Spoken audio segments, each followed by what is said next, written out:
Hey there, everyone, and welcome to Volume 2 of Disney Compendium, a chronological critique and history behind all of Walt Disney Animation Studios films. I am JJ, your host, and over there on the other end is my co-host. How about you introduce yourself over there? Hi, everybody. I'm Nick, and I'm here to talk about the Black Cauldron. No, not yet. Oh, I'm sorry. We're talking about Filmation's Pinocchio. That's right. I knew this was a bad idea. No, the 1940 Walt Disney version of Pinocchio. Oh, the good one, The right? good one, the good one. This is the Walt Disney Animation Studios' second feature-length film. This is the first time I've seen it in years. I haven't watched this movie in a long time.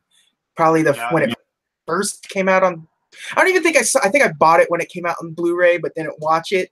So probably since when it first came out on DVD. and I use my parents' cable login to watch it on demand on Freeform. So there you go. So we're all good. We cover all the bases. I saw the R- high definition Blu-ray version. You saw the on-demand cable ready version of it. So ringing endorsements off the top for this movie that we've given it. no, I hadn't seen this in forever, and I forgot how absolutely charming it really is. Like, despite the terror in the middle of it with The donkey scene. donkey scene's terrible. When Lampwick starts turning into a donkey, it's horrifying. Mm-hmm. Because he is freaking out, and you feel it. It's something else. And Stromboli is kind of a terrifying character too. Yes. Yes, like, Pretty much all the adults aside from Geppetto, and I yeah, guess the Blue Fairy, but she's like, is she actually an adult or an ethereal being? yeah, not really an adult. So yeah, this was 1940, released in February. Its premiere was February 7th, 1940. Had its wide release a couple weeks later on the 23rd of February. And this wasn't their original second movie. Um, the second movie they were working on was Bambi. Oh, I didn't know Yeah, that. yeah. So, but things weren't. They weren't comfortable with Bambi yet. They weren't comfortable with how they were animating animals in particular. And the story just wasn't coming together on Bambi. So Pinocchio ended up getting the push to be the second movie of theirs. So uh, I probably for the better, because obviously I think Bambi is absolutely some phenomenal animation on the animals, and spending the time needed to work on those animals really does that movie wonders. But we'll get to that when we get to that. Yeah, well, we'll cross the Bambi Bridge, I guess. Yeah. Bridge over a river, Bambi. Uh, and so this is one of those movies where they had, like, production wise, not too rough for them. Uh, you know, Bambi, not Bambi, damn it. Pinocchio as a story is kind of a rough original. Like, the story that it's based on is the character of Pinocchio is kind of crass, like, It's a, like it's a, so it's yeah, an Italian fairy tale, right? Is that yes, it's right? Italian, and that's just it was like he's just like this very, like, ungrateful, cruel creature in it that has to learn through, like, just absolute terrible, awful things happening to him. So, like, terrible, awful things happen to Pinocchio in this movie, but not torturous for the most part. I mean, he's locked in a cage at one point, or but He turns into half a donkey. yeah, doesn't yeah, but, like, So they needed to figure out a way to make Pinocchio a. I'm keep trying to call him Bambi. It's just, this is gonna be rough. You're gonna hear a lot of B's coming out before the P in Pinocchio. So what you're getting at is kind of what we talked about last week with Snow White, is the Disneyfying Yeah, of a kind of a, oh, that's not a very likable character. yeah, and they had to really Disneyfy this. Like, if you look, you can look it up online and in some books and stuff. The original Pinocchio design was much more like the old marionette Italian wooden puppet kind of things, like So like terrifying. yeah, terrifying. Like, he didn't have gloves on his hands, and he had like really pointed nose as opposed to the rounded one, and his hat was really kind of like more conical and stuff. And it's like what you when you picture like those old wooden puppets from the time frame, that's what Pinocchio looked like an actual puppet, but did not. The Didn't. type that would haunt your dreams. Yeah. Yeah. So obviously, they had to soften up the character design a little bit, and they needed they needed to figure out ways to to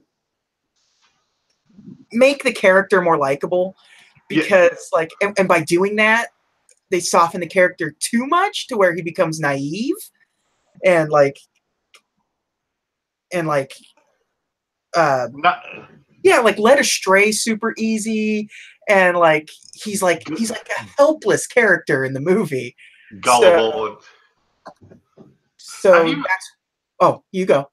um have you ever thought about the fact that, spoilers, folks, in the movie he becomes a real boy? That despite the fact he becomes a real boy, all the incarnations of him, like in Disney media, he's still a puppet. Yeah, it's I was thinking about that as I was watching the end of the movie, and I'm like, boy, it's kind of garbage for Pinocchio that he went through this whole story and he just right back to a puppet for everything else afterwards. He's like, when did you be the puppet? Yeah, it's you're more marketable as a puppet, so back to a puppet as you are. But like the sort of like helplessness that when they stripped away all of the crudeness of him, they kind of left him with nothing to like sort of teach him. So that's where Jiminy Cricket came along, because the original story has a cricket character in it, not named, Right. and Pinocchio kills it. Well, yeah. Yeah, and it's like it comes back later as like a ghost cricket. And Are you serious? yeah, but it's not. Wow. Yeah, but it's not produced in the story as like his conscience. It's not talking in his ear or anything. It's just they took this character that existed in the story to turn it to something that to lead Pinocchio to the right path. Speaking of Jiminy, his look was based off something else, right? So when they originally designed Jiminy Cricket, it was A turtle, right? Looked like a real cricket. Okay. But I remember reading somewhere like his look was kind of based off like an unnamed turtle character designed by Ward Kimball for something else. Yeah, Ward Kimball essentially just took everything, because when it came back as a cricket, it's not cute. It's this horrifying cricket, because crickets just because his antennas is like, hey. Yeah, so they inevitably he softened it up. Kimball would later on say that it just turned him into a little man with an egg for a head. And the only thing that made him a cricket is that we told you he was a cricket. Right. If you didn't know, if they'd say, hey, I'm Jiminy Cricket, would you just like, what's the little green toadstool man's name? Yeah. I mean, it really is like, it looks like a cross between. It looks like a Mario character for the most part. Like he kind of does. Yeah. Like it really could be like some sort of weird Paper Mario, like character of some sort if you flatten him out a little more. Jiminy for Smash Ultimate. Yeah, exactly. But yeah, Ward Kimball just he spent a lot of time. That was his. He was very mad after the Snow White and the Seven Dwarfs, because he spent just months working on a scene that was cut from the movie. Oh man. And he was getting ready to like leave. Like he was like, you know, I can't do this anymore. But Disney like promoted him to the supervising animator for Jiminy Cricket. So, you know, that appeased him, and that's, you know, he redesigned Jiminy Cricket to be the, you know, little man with an egg head and no ears at all. And you know, became Jiminy Cricket, you can easily say, became an iconic character. You know what's funny? So before I ever saw Pinocchio when I was a kid, you know the first thing I saw Jiminy Cricket in? I bet you can guess. Mickey's Christmas Carol. I was going to say the Christmas Carol, because he was this was a particular movie where you know, animation didn't have a whole lot of problems with animation. It's beautiful. They created some new stuff to go for it, like the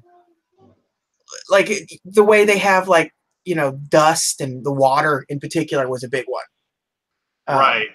They spent a lot of time, like they had a whole team, you know, working on the water. And when you get to the Monstro scene in the finale, that is really good, like cartoon water. It's like painting, but like it moves and flows and ripples really, really well. I was impressed with that water a lot. But it was. When I think of Pinocchio in the water, do you also think of that meme where Pinocchio passed out in the water? The gif of him just passed out in the puddle. Yeah. But yeah, the stuff that they worked hard on with this stuff was like the visual effects kind of stuff, things like lightning, you know, weather, and like the fairy dust, and like the magic wand that the blue fairy uses. Like the blue fairy's cool because she's clear a little bit too, but just barely. It's really interesting effect that they have. Like, it's easy to make that because you're placing a character over a cell, so you just don't fully paint it. I get it, but it just looks really cool. There's this kind of softness, the soft animation style to the fairy. Yeah. Kind of like we saw in Snow White, where she had like a kind of a softer look. I don't know how to describe. You know what I'm talking about? I don't know how to describe it.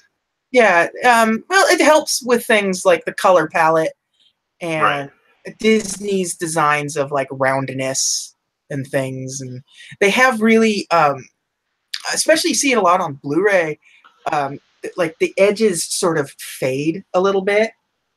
Oh yeah, I did talk about. Yes, I know exactly what you're talking about. Yeah, you can see the outline kind of flicker a little bit. Yeah, and it's and they did the same thing this time around. They did some, they filmed live action stuff.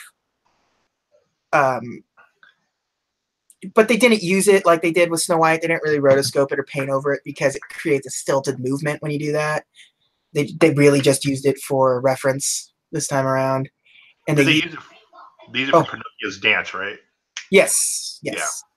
And some other like some Geppetto scenes and stuff, like early on when he's singing the little wooden boy song. And they used stop motion animation for miniatures for like vehicles. I didn't know that. Yeah, they created they created full models for the cuckoo clocks, and Pinocchio itself and the vehicles, so the animators had something to like work off of, so you could see these things from different angles, specifically Pinocchio. So you had a three-dimensional Pinocchio that you could see, so you knew when you were painting him from a particular angle, what angle you were, what he looked like at that angle, like actually would look like.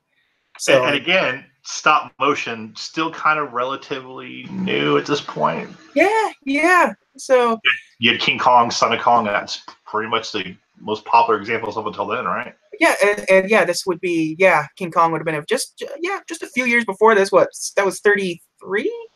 Yes. So, and this is 40. So you're looking at 7 years later. So so Yeah, so the model thing was always super fascinating. Like they modeled the cuckoo clocks. The cuckoo clocks are all absolutely insane. Like Well, I mean, he's an Italian carpenter, or yeah, he's wood carver. So wood carver. yeah, Yeah, so he the cuckoo clocks, like you have the one of like the mother spanking the son. I remember that one. That's the one always sticks out to me. Yeah, and like there's some crazy designs in there. Although that is one of my favorite like jokes in the entire movie is when all those cuckoo clocks are going off, and then Geppetto is like, "Huh, I wonder what time it is." No, say it the way he said it. No, I'm not. I'm not saying. I'm not going into an offensive accent and with his pocket watch of two men clinking beer glasses. Geppetto seems to be a bit of a drunk, but they don't address it at all.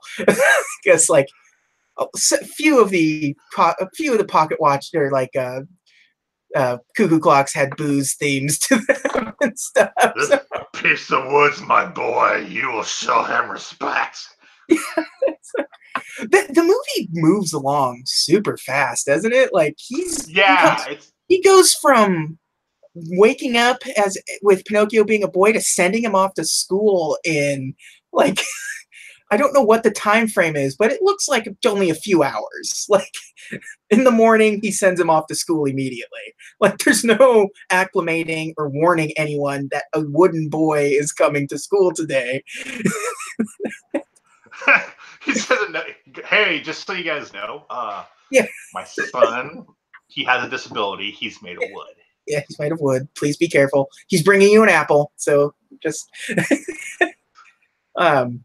So this was also because Snow White and the Seven Dwarfs, bunch of money. So you know what that means? Celebrity voice actors. Yeah. Well, let's see. Who was the celebrity voice actor in this one? Well, it would have been people of the time. Like Cliff Edwards was a popular singer at the time. He Voice was of Jiminy Cricket. Yeah, Frank Capra. Not Frank Capra. The son in Frank Capra's Mr. Smith Goes to Washington. Oh, okay, it's like Frank, the director. He just Yeah, I would do voice. I wrote Frank. My notes say Frank Capra's Mr. Smith Goes to Washington, so that's where it went. And then, of course, the most popular voice in the movie was James Spader as Pinocchio. Yes, singing. It's very disappointing. Mel Blanc was actually cast in the movie. Really? Yeah, he was Gideon, the mute cat.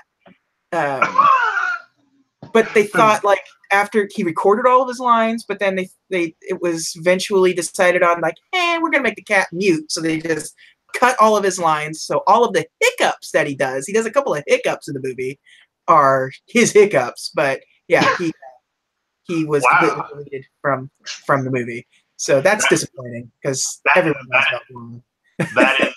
That is the Pinocchio equivalent of that's Eric Stoltz's fist punching Biff. Yeah, it's 100%. Yeah, the one hiccup is a Mel Blanc line in the movie when he's eating the smoke ring donut. Speaking of cats, I want to point out in this movie that one of my favorite Disney animals is Figaro. I love that character. It is an absolutely adorable design. It is so small and cute and tiny that I love him so much. I still love Figaro. Yeah, and he's a sassy character, which is fun. So, gonna get that goldfish one of those days. Yeah, that goldfish is a weird character, like weird sultry goldfish. That's like right. It's just what's a Pokemon Goldeen? Yes, it's just using its tail as like a veil to like be coy and sultry and like it's. Oh, I get it. Being the goldfish is being coy. Yes, thank you. But yeah, that's a weird character. Just really going for the kisses and stuff. And, Is this fish trying to seduce me? yeah, definitely trying to seduce the cat. Obviously to save its own life, but God. And that's the least messed up thing in this movie, folks. yeah, yeah. I mean, like, I like the I like the sort of direction it takes with having Gideon and Honest John. Like those characters are kind of fun characters. Like they're this weird evil where they're not them themselves aren't evil. They're just shysters working for evil people in the end. Like I mean, I think you could say like the most 100% truly evil character in the movie is the Coachman, right? yeah, yeah. That I don't even like. Even in like when you break down like his plan is the most bizarre thing. Like, I'm going to capture all these boys, give them the time of their life, turn them into donkeys, and sell them. Like, that sounds like a great idea. yeah, like Marvel villains don't even go this like bizarre with their plots. Like, Dr. Doom's like, well, hold up a sec. yeah, no, there's. I feel like you could just turn them to donkeys. Like, I feel like there's an easier path to just steal the donkeys, maybe. Like, if you need to sell them. Like, if you had that kind of ability to transform human beings into donkeys, there's no like. You're going a long way around about doing this, man. Yeah, it's like they don't even sort of like in the scope of the movie. They don't even like. I get it, like you act a fool, you act a jackass, you're going to, that's what your life is going to be, a jackass, like, right. But like you play it super on the nose and don't explain the magic behind it in any way, shape, or form. And it's super weird. Like to this day, it's still super weird. As a kid, it's terrifying. As an adult, it's just this weird body horror. You're like, so if I smoke stogies, yeah, I'm gonna become a were-donkey. Yeah, I can't. Don't smoke cigars. And don't play pool. You'll be all right. Wow. Yeah. Hey, kids. The movie was, people loved it when it came out, but absolutely failed at the box office. It failed. It actually failed, huh? Oh yeah. It was. They didn't. Yeah, they lost money. Both Disney and RKO lost a good chunk of money on this movie. So it was the WrestleMania 2 of. Oh, yeah. Oh, it is a trend for kind of a while at this point. Disney movies aren't going to make any money. It's not going to get any better when we get to the next episode. It's going to be a little worse the next episode even. And we kind of, when we did Snow White, we're like, oh, yeah, I remember it's in the middle of the Great Depression, but this is 1941, you said, right? 1940? Yep. So we're still in the Depression. We're still in the Depression. We haven't hit World War II yet. We're not creating airplanes and creating jobs yet. So yeah. Let's see. The film only recouped $1 million of its 2.2 that it cost to make it. So Walt lost $1 million in 1940 bucks. 1940 bucks, yeah. So Walt and RKO ended up losing, I think, like 95,000. Wow. Yeah, Walt was very not happy about its initial returns. It's one of those things. It had its re-releases. It got reissued in the 50s, in the 60s, 70s. 92 was the last theatrical re-release. Really? That long ago? Yeah. Huh. It's been a while. But the movie eventually made its money back, obviously, as most Disney. It didn't take long for the Disney movies to make their start eventually. But oh, that's great. Like, it's just weird to think. It was a rough one. Yeah. It's just weird to think about. Like, that movie did, like, I would say of the first 3 movies, that one's probably the strongest, in my opinion, anyway. I think it's of the three, it's definitely like it's the most thematic. It's the most cohesive storytelling wise. It doesn't spend a lot of time with a lot of fluff. It's got the better music by Yep. far. Okay, Fantasia has the better music, but it's not. You know what? Different situation. You know what? I was thinking Bambi was the next movie. That's why. Excellent. That's why. But no, like you even have like the Disney theme songs in that damn movie. Yeah. When You Wish Upon a Star is like the theme song for Disney, and that goes to one of our next like questions of these movies when we get to them is like, was there a hit song? And yes, absolutely, there was a hit song. Yeah, like to the point where it won the Academy Award for Best Original Song. And so that's a pretty ringing endorsement. Yeah, I mean, it was a huge hit, still a huge hit. I mean, you go to Disneyland and it's one of the first things you hear is When You Wish Upon a Star, you know, or you walk through the castle and it's kind of twinkling away there. The soundtrack as a whole won Best Soundtrack. Or you even like you go to a Disney movie now. Yeah. Any Disney, and you see the logo and like the kind of the star going over the castle and it's When You Wish Upon a Star. Yeah, it is absolutely Disney's. No, it is Disney's like best song in the sense of like it's had the most staying power of anything, you know, like. But I'm gonna guess if somebody says name a Disney song, that's gonna be one of the handful you name. Yeah, it's easy to like, it'll be like When You Wish Upon a Star and Let It Go, or like yeah, and maybe some Pixar stuff because like You Got a Friend in Me and things like that. But like, I'll make a man out of you. Yeah, yes, the classic, or anything from Tarzan and. No, nothing from Tarzan. When we get to Tarzan, I'll go off on my I can't stand Phil Collins rant. Yeah, we'll get there. We'll certainly get there. The Filmation Pinocchio that you were mentioned earlier, 1987. They did a fake sequel to Pinocchio. Like this all totally happened. Yes, this is a real thing that happened. Like Disney sued them, like to that point. Which this is. I'm bringing that up because the next question we asked when we were towards the end of these podcasts is, was there a sequel? An official sequel? Yes, an actual sequel, not Filmation's Ghostbusters presents Pinocchio in 1987. Is there an actual?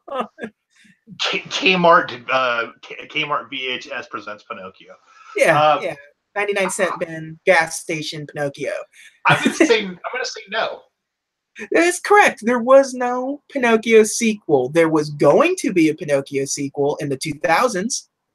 But just like last time when there was going to be a Snow White sequel featuring the Seven Dwarfs in the 2000s, once John Lasseter took over, canceled it. So they canceled the Pinocchio sequel. That was... Are you saying the Jonathan Taylor Thomas live action version doesn't count? Yes, I'm saying 100% that the Jonathan Taylor Thomas live action Pinocchio does not count. Okay. Although there is a script being worked on for a live action Disney update because that's what Disney's doing right now. They're taking their old classics. Well, isn't that like Lasseter's thing right now? Like, we need sequels to everything. Yeah. So, Disney has this weird history with sequels because, like, the animation studio proper doesn't really do sequels. However, they farm out sequels all the time because they used to do that a lot. And to the highest South Korean bidder. Yeah, but they're moving away from that, and they're starting to. You see, like the next two movies on their release docket are sequels to recent Disney movies, because you're going to have Wreck-It Ralph 2 that's coming out this year. Right. So, and the movie after that that's next on their docket is a sequel to Frozen. I can see. I mean, Frozen was such a cash cow that it'd be kind of. Yeah, it's like, of course you're going to make Cars 2 and Cars 3 like immediately. So Also because we have a license with Matchbox. So. yeah. I guess the next question that we always ask here is, was there a video game? Yes, there was, for the Super Nintendo. There was a Super Nintendo and Genesis and the Game Boy. I don't remember the Genesis version. I would have bought it probably. I remember the Super Nintendo version, and I remember the Game Boy version. The Super Nintendo version looked really good too. Yeah. And Kingdom Hearts. He was obviously Kingdom Hearts. I feel like we could do a whole episode of just like 1990s Disney video games. Oh yeah, there'll be a special edition at some point. Just 16-bit, yeah. But no, that game looked really good. Like you could tell they put a lot of effort into it. Yeah, the 16-bit Nintendo stuff tended to look great, even if the games weren't that great. They looked great. So, do you have anything you want to bring up on Pinocchio? Any questions about like the back? Pinocchio was mostly an uneventful production because of what was going on with the studio at the time. It just kind of smoothly came together, all things considered. Was this during the strike? No, the strike hasn't happened yet. Strike is coming up, and it's a few more movies from now. The strike and World War II are going to start going hand in hand, and it's going to change how the studio looks from there on out. You'll notice in the movies immediately when. I do have some trivia for the movie though. Yes. Do you know the voice of Monstro? Yes. No, I don't. Thurl Ravenscroft. That makes a lot of sense. Yeah. If you folks, the voice of Tony the Tiger and the narrator in The Grinch. Yeah. And he did a lot of. He'll eventually end up doing a lot of theme park stuff too. Also, I think speaking of going back to Figure, I believe Figure was Walt's favorite character, one of Walt's favorite characters. Yes, he absolutely was. Walt absolutely. It's like, you know, how he focuses on. He used to always focus on little things, like, you know, things in movies, and that was like a thing that he really always focused on, and he loved Figaro a lot. Like that was, I think it was like something like one of the few like Disney like things that he like had like on his desk or something was like a Figaro or something like. Right. Yeah. So just so you know, the strike will be when this movie's out. The strike is next year. Okay. The strike hasn't happened yet. Obviously things get rough. Yeah. The strike is absolutely so.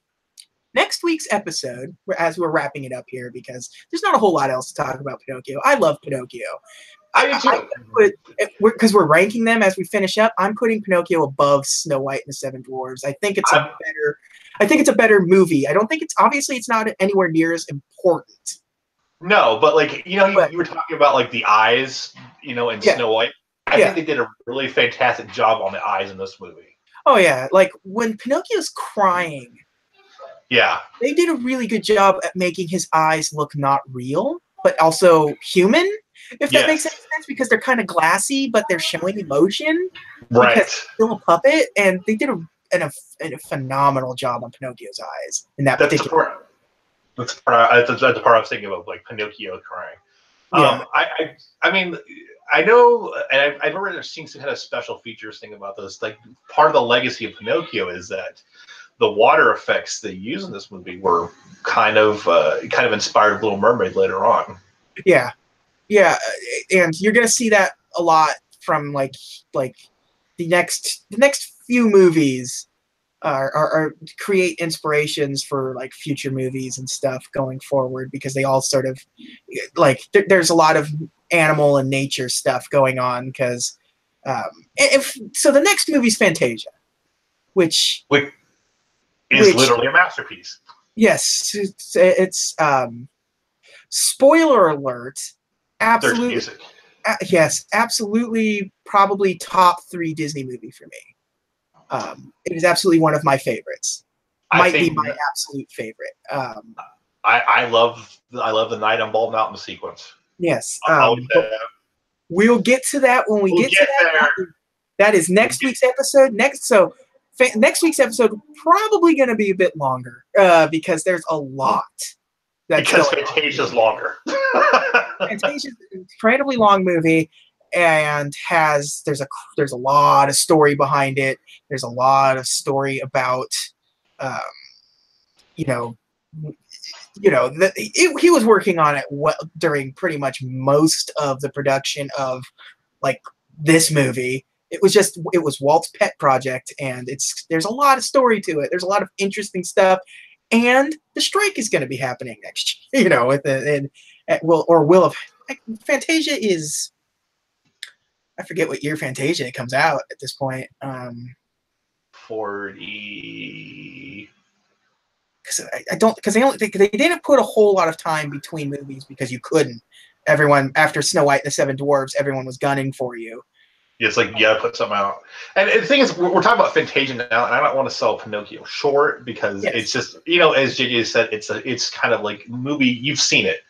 Yeah. We've all seen it. But it's one of those things where you kind of forget how much you like it. You go a long time without seeing it, and then you go like, oh, wait, I actually really like Pinocchio. Yeah, I absolutely love Pinocchio. And like I said, I have no problem. Oh, yeah, that's right. Fantasia comes out the same year as Pinocchio. That's Yeah, that's right. I don't know why my brain was forgetting that because it's the Christmas movie of that year. Kind of thing. Process that. But yeah, no, Pinocchio is, it's just one of those movies where I tend to overlook it because me personally, the sweet spot for me, and I've told JJ this off the air, is the 50s and the 60s Disney movies. So I kind of tend to forget about Pinocchio, but it's a fantastic film.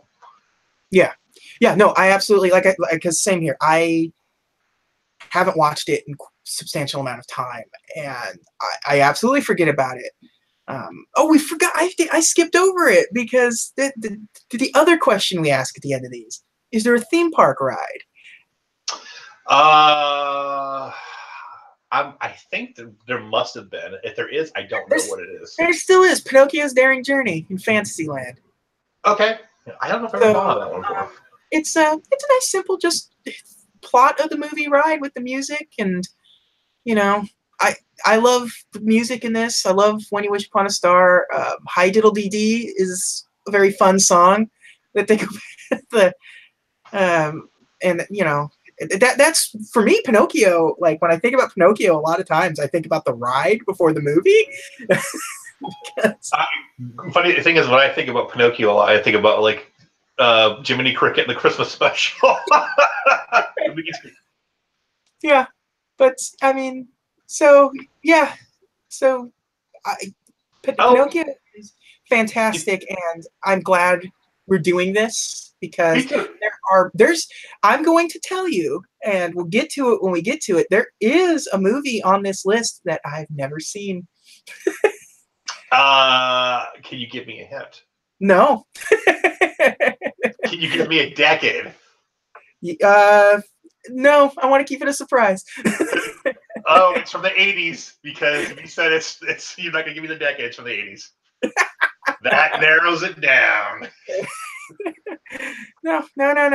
I can assure you it's not the 80s. I'll tell you that much. You know what?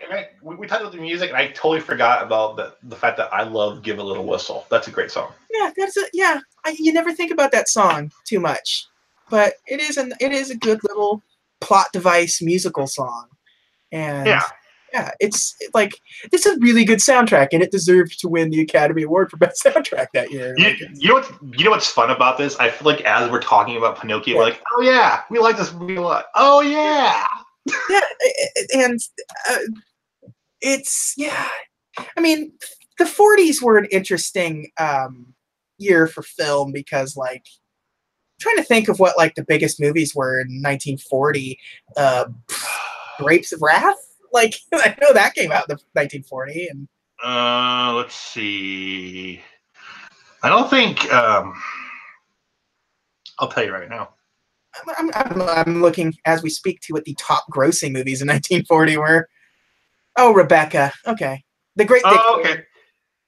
Oh, well, Philadelphia Story. Okay, so that's some weird. Yeah, Rebecca was Hitchcock's first movie, right?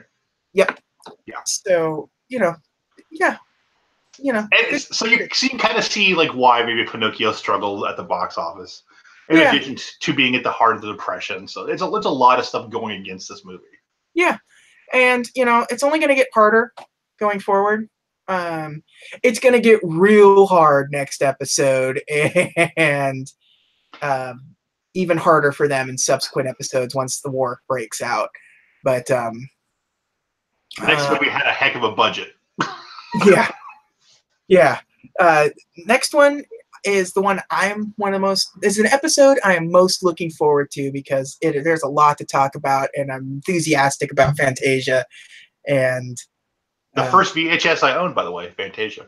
Yeah, and apparently I saw it in theaters and hated it as a young child, but it is a 2-hour cartoon with no plot, so that doesn't surprise me. It's 2 hours of classical music. Yes, set to we'll get there. We'll get there. That's going to be our rally cry for most episodes because we are definitely going to be talking about future movies. We're teasing Fantasia now. The next week we're like, how about that? Okay. I'm gonna without looking it up. What's after Fantasia? What's after Fantasia?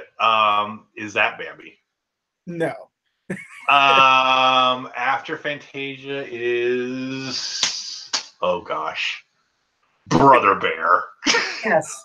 They didn't make another movie until the 2000s. It was Brother Bear. It was Brother Bear, the movie that they were able to drag God damn it. You're swearing on the Disney podcast. Yeah, I'm gonna have to remember this one. What's it? Rick Moranis out of retirement for the next Disney movie. No, the next movie is Dumbo after Fantasia. Oh gosh darn it. Yeah. Well, yeah. We're gonna skirt around a lot of stuff on Dumbo. Yes.